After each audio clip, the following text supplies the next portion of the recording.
C'est Safari Obiang. Restez connectés sur Quoi de Neuf TV Show. Je suis Charlotte Ntamak, je suis comédienne. Vous regardez Quoi de Neuf TV Show. Salut Quoi de Neuf Télévision, c'est Déborah Moutoun depuis Accra. Hey, c'est Maman. Suivez Quoi de Neuf TV. C'est sur Internet. Donc tu payes tes données, tu regardes sur Internet. Maman, République très démocratique du Gondwana.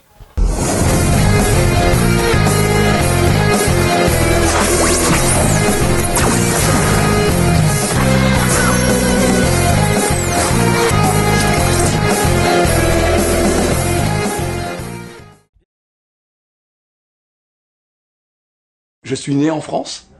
C'est mon pays, on est le fruit de la terre qui nous voit grandir et naître. C'est quand même pas facile d'être noir en France.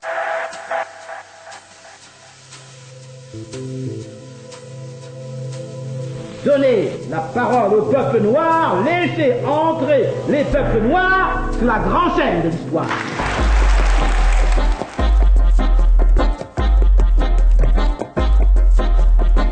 Je me sens française, quoi, mais pas moins que n'importe quel autre Français.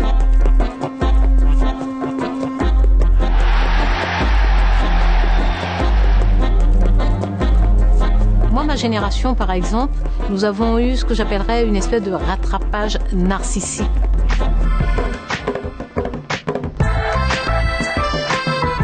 Bonsoir à tous, merci de votre fidélité. Cette histoire doit rentrer dans notre histoire nationale.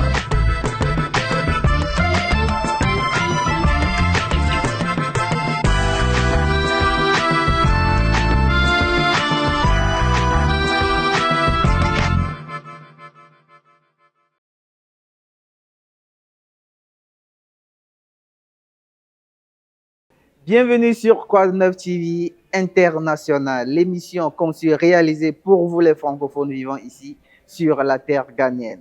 Alors aujourd'hui, nous sommes avec une grande personnalité. Oui, celui-là que je nomme le géant de l'Afrique. Parce que sa vision pour l'Afrique et sa détermination à défendre le droit des Noirs partout où il passe est phénoménale. Je veux parler de ce Congolais, de celui-là que j'appelle le baobab de l'Afrique.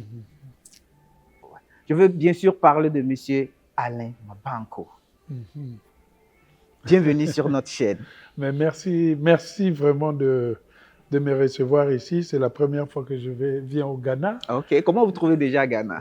J'ai trouvé ça très rangé, très propre, très carré. En tout cas, le long de ce que j'ai pu voir. Et j'espère découvrir un peu plus. Je voudrais voir un peu la vie des marchés, des quartiers. Mais en 3 jours, ça doit être très petit. Et ce ne sont pas toujours les officiels qui vous montrent tout. Bien entendu, bien entendu. Voilà. Alors, qui est M. Alain Mabanko? Je sais que vous venez de Pointe-Noire, une ville que j'ai déjà visitée. Ah, ben voilà. J'ai fait 2 semaines là-bas et je ne voulais plus retourner. Parce que j'aime l'ambiance, j'aime le show. Voilà, tout à fait. Ah ouais. Vous venez de cette ville-là? Oui, je viens de Pointe-Noire, qui est une ville côtière de la République du Congo. Pointe-Noire est la ville de Pointe-Noire est différente de la ville de Brazzaville. La ville de Brazzaville a le fleuve Congo et Pointe-Noire, elle a l'océan Atlantique. Ouais. Et c'est une ville où j'ai passé mon enfance. C'est une ville très cosmopolite. Il y a beaucoup de Béninois là-bas, il y a beaucoup de Sénégalais, il y a beaucoup de Mauritaniens qui tiennent en quelque sorte l'économie pratiquement de cette ville. Okay. Et puis le port de Pointe-Noire est un lieu de transport très développé, très fréquenté, parce que ça permet à certains pays qui sont enclavés, comme les Centrafrique et autres, de bénéficier de cette porte maritime. Et puis ça nous permet aussi à nous, Congolais, de vivre économiquement. Donc quand on était des enfants, on allait à la côte sauvage, on travaillait pour les pêcheurs béninois pour avoir un peu de poisson. Et maintenant, quand je pense, c'est une ville qui a fait de moi l'écrivain que je suis devenu aujourd'hui. C'est une ville qui a fait de moi le prof que je suis devenu aujourd'hui aux États-Unis. J'ai toujours pensé que c'était une chance pour moi de naître au Congo-Brazzaville, parce que je me demande si j'étais né ailleurs, est-ce que j'aurais eu cette opportunité de visiter le Ghana? C'est vrai. Ça, c'est vrai. Voilà. Vous êtes venu à la source. Voilà, tout à fait. Ok. Parlez-nous un peu de votre parcours et parlez-nous de votre personnalité avant qu'on ne rentre dans le vif du sujet de ce pourquoi vous êtes à Accra. Ben, disons que j'ai commencé à écrire depuis l'âge de l'adolescence. Et puis, quand je suis allé en France à l'âge de 20-21 ans, je suis allé là-bas avec beaucoup de manuscrits dans mon sac. Évidemment, j'ai commencé à publier d'abord la poésie parce que j'estimais que c'est le genre dans lequel je me sentais le mieux. Et puis, j'ai commencé à publier les romans en 1998. J'avais 27-28 ans lorsque mon premier roman a été sorti. J'avais la chance qu'à cette période-là, que ça soit remarqué et que ça reçoive le Grand Prix littéraire de l'Afrique noire. Ce roman est peut-être pour moi celui qui expliquait un peu la condition des Africains qui voulaient faire l'aventure vers l'Europe et les conséquences que ces Africains subissaient parce qu'ils arrivaient dans un monde qu'ils avaient mythifié depuis l'Afrique. Et lorsqu'ils échouaient en Europe, ils se rendaient compte que même les Européens eux-mêmes étaient dans ce qu'on appelle la galère. La première fois qu'un clochard, ce que vous appelez homeless, m'avait demandé de l'argent et que j'avais vu qu'il était blanc, je m'étais dit, mais c'est quoi ce monde où les blancs aussi commencent à faire de la mendicité? Parce qu'on nous avait toujours dit que les blancs étaient riches de chez eux. Quand ils venaient chez nous, on les regardait comme des dieux et arrivaient chez eux, eh ben, c'était un noir comme moi qui était en train de l'aider. Donc j'ai commencé à publier beaucoup de romans à cette période. J'ai publié Dieu seul sait comment je dors, puis j'ai publié African Psycho, puis Le Ver cassé, puis à peu près une quinzaine de romans. Puis j'ai commencé aussi à publier des essais, des textes dans lesquels je réfléchissais. Puis j'ai écrit aussi des livres pour les enfants, des contes, des légendes pour les enfants. Et puis j'ai aussi commencé à être éditeur de la poésie. J'ai une collection de poésie en France aux éditions du Seuil, où j'ai publié les jeunes voix de la poésie. Et puis, parallèlement à cela, l'écriture m'a ouvert à l'enseignement. Je suis devenu professeur de littérature à UCLA, à l'Université de Californie, Los Angeles.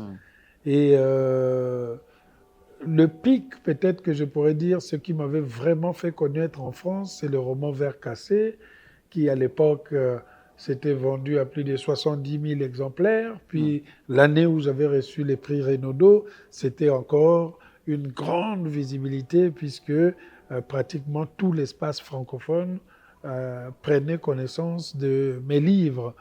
Dans ce sens, je pense que le comportement que j'ai souvent eu vis-à-vis de la littérature, c'est que j'ai considéré toujours la littérature comme l'espace de partage. J'ai toujours considéré la littérature comme un moyen d'aller vers l'autre. Regardez, nous sommes d'espaces géographiques différents. Au Ghana, vous êtes anglophone. Au Congo, nous sommes francophones. Mais pourtant, je suis ici parce que aussi mes livres ont été traduits en anglais, parce que mes livres parlent d'une réalité africaine que vous souhaitez connaître et comprendre. Dans ce sens, voilà, je pense que la littérature m'a permis de sortir de la case de mon père et de voir le monde autrement. Voilà. Surtout qu'en Afrique, il y a assez de choses à raconter. Voilà, il y a beaucoup de choses. On ne peut jamais finir de raconter l'Afrique dans son histoire antique et puis présente. Ok, vous êtes ici à Accra, précisément à Alliance française. Pour quelle raison particulièrement? À l'Alliance française, je fais une tournée de plusieurs instituts et Alliance française. J'avais commencé à Dakar, à Saint-Louis, au Sénégal, puis la deuxième ville à Dakar, toujours au Sénégal, puis j'étais passé à Lomé, au Togo, et puis je suis chez vous ici au Ghana, et dans 2-3 jours, je vais aller du côté du Nigeria et je vais finir en Tunisie. Donc c'est une tournée que j'avais souhaitée pour rencontrer un peu les lecteurs, la jeunesse, et puis c'est nécessaire pour un écrivain africain qui habite à l'étranger, moi qui habite à Los Angeles, il faut toujours revenir boire à la source. Il ne faut pas être déconnecté de la jeunesse africaine. Il faut l'écouter, il faut la sentir, il faut compatir à ses obsessions. Et donc, dans ce sens, le Ghana était parmi les pays que j'avais un peu ciblé, comme on dit, target. J'avais ciblé le Ghana parce que c'est pas normal que j'ai jamais été dans le pays de Kwame Nkrumah. C'est pas normal que je vienne dans ce pays plein de richesses culturelles. Et donc j'ai tout fait pour venir ici. Et bien, je viens aussi pour présenter un film que j'avais fait qui s'appelle Noir en France, qui sera diffusé ici et qui pose peut-être le problème de notre condition de noir à l'étranger. Et donc ce film sera diffusé et par la suite, j'ai tenu à aller voir les élèves ou les étudiants pour échanger avec eux. Cool. Alors, parlons de ce documentaire, Noir en France, qui explore les expériences complexes des Noirs en France, comme vous venez de le dire. Alors, dites-moi, qu'est-ce qui vous a le plus surpris dans les histoires que vous avez racontées dans votre réelle vie et aussi dans votre travail? Ce qui m'a le plus marqué, c'était parfois le manque de confiance de certains Africains ou Noirs de France, leur manque de confiance en eux-mêmes. Il y a beaucoup de Noirs de France qui sont dans la démarche de la défaite. Ah, c'est fini, ce n'était plus comme avant, le monde est par terre, je ne peux plus réussir, et on baisse les bras. Mais il y a aussi dans le film des moments d'enthousiasme. Des Noirs qui se disent, voilà, il n'y a pas de raison que je ne sois pas ministre, comme Pape Ndiaye, le Sénégalais, qui allait devenir plus tard ministre. Donc, j'ai été beaucoup plus frappé par ceux qui avaient un langage de la défaite. Et si vous avez un langage de la défaite, la jeunesse va le sentir. Et le plus souvent, les gens sont capables de reproduire en premier le discours de la défaite que le discours de la réussite et du succès. La défaite est plus facile à atteindre que le succès. Le succès est difficile, la défaite est facile. Si vous voulez échouer, il suffit que vous restez les bras croisés. Mais si vous voulez réussir, vous êtes obligé de faire un mouvement en avant. Donc c'est un peu ces deux facettes que j'ai pu remarquer à travers le documentaire. Alors le film aborde les thèmes de préjugés et stéréotypes auxquels sont confrontés les Français noirs.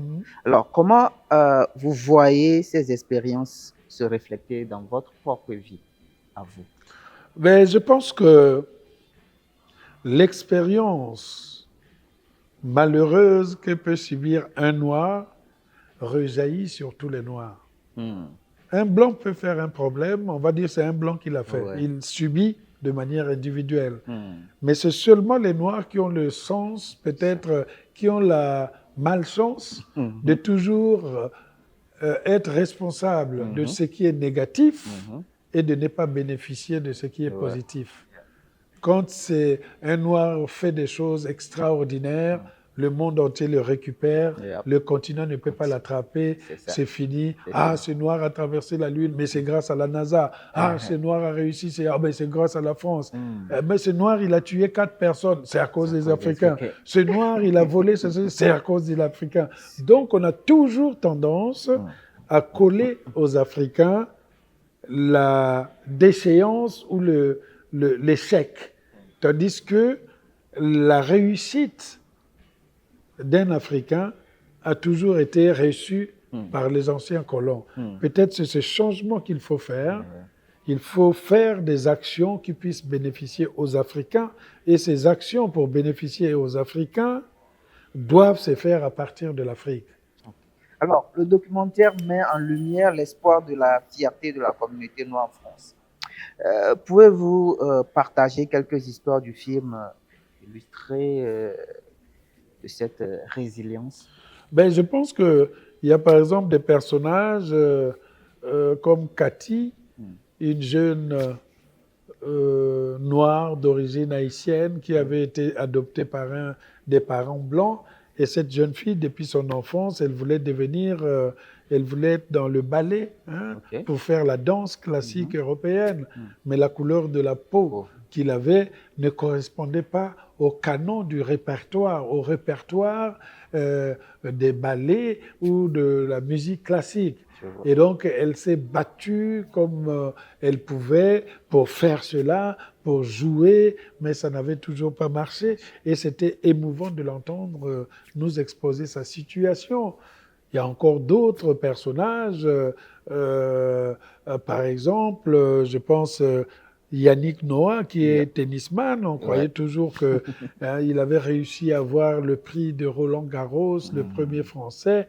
Mais hélas, quand on arrivait peut-être dans sa vie réelle, eh ben, on se rendait compte qu'il s'était battu, il avait eu des scènes de racisme et que ce n'était pas forcément la bonne chose. Et puis, il y a beaucoup d'autres personnages sur le mariage mixte entre un noir et une blanche, sur les difficultés de ces couples à trouver du travail, à trouver des choses à réaliser dans l'existence.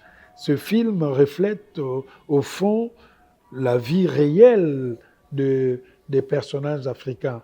Et quand nous concevions le film, nous voulions que ce qui s'est raconté là fût vraiment des histoires vécues qui pourraient sans doute rassurer, conforter, encourager ou bien supporter certaines douleurs des Africains en France. Je vois.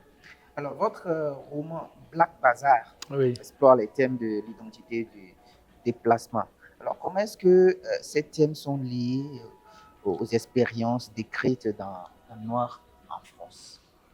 Ben, je pense que ces expériences de ce qu'on appelle la mobilité s'expliquent dans Noir en France, puisque la plupart de ces Noirs sont devenus en quelque sorte des personnages parce que aussi leurs parents avaient fait le voyage ou bien avaient pu peut-être contribuer à peut-être la construction de la nation française. Et donc, dans ce sens, c'est une immigration qui a bénéficié à la France. Mais de plus en plus, la France ne réagit pas comme il fallait et considère parfois ces gens comme des étrangers, alors que certains Noirs sont nés là-bas, n'ont jamais posé les pieds en Afrique, mais qui sont refoulés à leur situation d'autrefois, tout simplement parce qu'ils étaient Noirs. Voilà. Je vois. Vous avez parlé de l'importance de briser les stéréotypes sur les Africains écrivains. Alors, comment voyez-vous Noir en France contribuer à cet effort? Mais Noir en France contribue à un effort de pédagogie. Si vous regardez ce film, il n'est pas un film qui est là simplement pour condamner une partie, de dire « Ah, les Blancs ont été méchants ». Non, c'est un film dans lequel on essaye de voir des parcours individuels. Chaque Noir qui va en Europe a une expérience personnelle. Comme disent les Ivoiriens, nous sommes nés en détail. On n'est pas nés en groupe. Les gens ont toujours tendance à présenter les Africains comme s'ils étaient nés de la même mère, du même père, en groupe, avec le même destin. On vient d'une seule racine. On n'a pas eu le même acte de naissance. Il y en a qui sont nés à gauche, il y en a qui sont nés à droite, il y en a qui ont une sensibilité plus forte, il y a d'autres qui sont introvertis et il faut savoir faire la part des choses.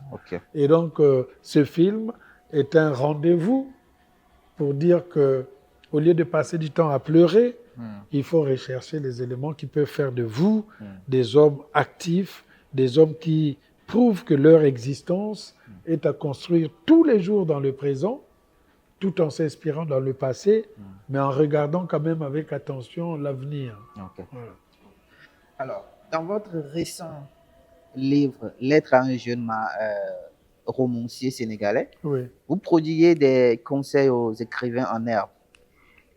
Quels conseils donnerez-vous à un jeune écrivain noir naviguant dans son identité dans un contexte français? Ben, je pense que le conseil serait valable pour tous les écrivains. Quand vous écrivez, il faut d'abord être un grand lecteur, il faut observer, il faut regarder le monde et il faut avoir la sensibilité. Okay. À cet écrivain africain, je lui dis, c'est vrai, tu devras parler de l'Afrique, mais tu ne devrais ne pas seulement parler que de l'Afrique. Un écrivain, c'est quelqu'un qui voyage, qui donne des expériences. Sure. Prends ton Afrique, déplace-la et va la croiser dans l'expérience, par exemple, de la rencontre avec l'Asie, avec l'Océanie. C'est important d'avoir une vision mondiale et mondialisée. La littérature n'est pas une sorte de rassemblement de quelques initiés et qui en parlent. La littérature appartient au peuple. Et dans ce sens, l'écrivain africain doit cesser de toujours voir sa littérature comme ayant une couleur locale. La couleur locale de demain, c'est la couleur de la mixité. Voilà. Okay. Alors, compte tenu des liens historiques et culturels entre le Ghana et la France, oui. Quel message d'espoir ou de solidarité pouvez-vous partager avec le public du Ghana qui pourrait se connecter avec ces expériences d'écriture dans Noir en Afrique? Mais je pense que le Ghana, déjà, c'est un pays ouvert, c'est un pays qui aspire à devenir un membre à part entière de la francophonie. Sure. C'est très bien de voir que des pays anglophones reviennent à la francophonie. D'habitude, on était plutôt en train d'assister au départ de certaines nations de la sphère francophone. Maintenant, il faut poursuivre, dire que le récit de l'homme noir en Afrique, tout comme en Europe, est un récit qui concerne aussi l'humanité. Ce n'est pas simplement une histoire des Africains. L'Afrique ne pourra pas exister sans le concours des autres. L'Afrique ne peut pas se contenter d'avoir un discours identitaire, de s'enfermer dans son africanité et de ne pas laisser entrer les saveurs de l'extérieur. Okay. Ma prochaine question serait de savoir, vous savez, de nombreux pays africains sont aux prises avec leur propre complexité interne autour de la race et identité. Alors, comment voyez-vous les expériences des Français noirs résonner avec le public en Afrique? Ben, je pense que ce discours va résonner de plus en plus parce que nous sommes dans un monde globalisé, parce que la plupart des jeunesses africaines recherchent la liberté d'expression, la réussite économique, l'ouverture du futur, et surtout qu'ils ressentent que leur pays est en train de se développer. Quand vous voyez, il y a une grande différence entre les pays francophones et les pays anglophones. J'ai l'impression que les pays anglophones, dans la course, a déjà fait un tour et derrière l'Afrique francophone qui croit que c'est l'anglophonie qui est en retard alors qu'il nous manque un tour pour venir nous mettre derrière les anglophones. Donc, aux francophones, ils disent « Soyez tous des Usain Bolt. Faites vite pour rattraper les anglophones et leur demander comment ils ont fait pour aller plus vite. » Parce que nous, les francophones, on a passé notre temps à pleurer, à accuser les uns et les autres et à cesser de travailler. Voilà. Avec votre vaste connaissance de la littérature en Afrique, existe-t-il des écrivains ghanéens dont votre travail explore les thèmes similaires de race et d'identité que vous recommanderez peut-être au public? Je pense que j'ai des lacunes vis-à-vis de la pensée au Ghana, en dehors de la pensée traditionnelle et panafricaniste qui a été celle de Nkrumah et autres, mais je suis plutôt à l'affût peut-être de cette pensée venue de monde anglophone, donc englobant le Ghana, le Nigeria, etc., etc. Je pense qu'il y a une intensité dans le monde anglophone qui faisait que, au lieu de ne s'en tenir qu'à la négritude, les anglophones ont décidé de dépasser cela et de propulser l'idée d'une Afrique commune. Okay. Et l'idée d'une Afrique commune, on peut donner cette paternité aussi aux Ghanéens, en dehors de ce courant venant aussi de l'Amérique de l'Amérique noire. Le Ghana a toujours été à la tête et à la pointe même de cette connaissance. Et j'espère, pour ma part, maintenant découvrir la profondeur de la littérature ghanéenne. Et je ne sais pas, elle n'est pas beaucoup traduite en France, mais il faut qu'on regarde de très près. C'est pour ça que j'espère, pendant mon séjour ici, avoir rencontré des écrivains ghanéens. J'espère que vous allez retrouver ce que vous cherchez. C'est clair.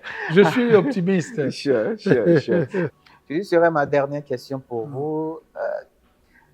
Je ne sais pas si vous le savez, mais il y a assez de Congolais dans ce pays. Au Ghana. Au Ghana. Mais j'espère qu'ils viendront.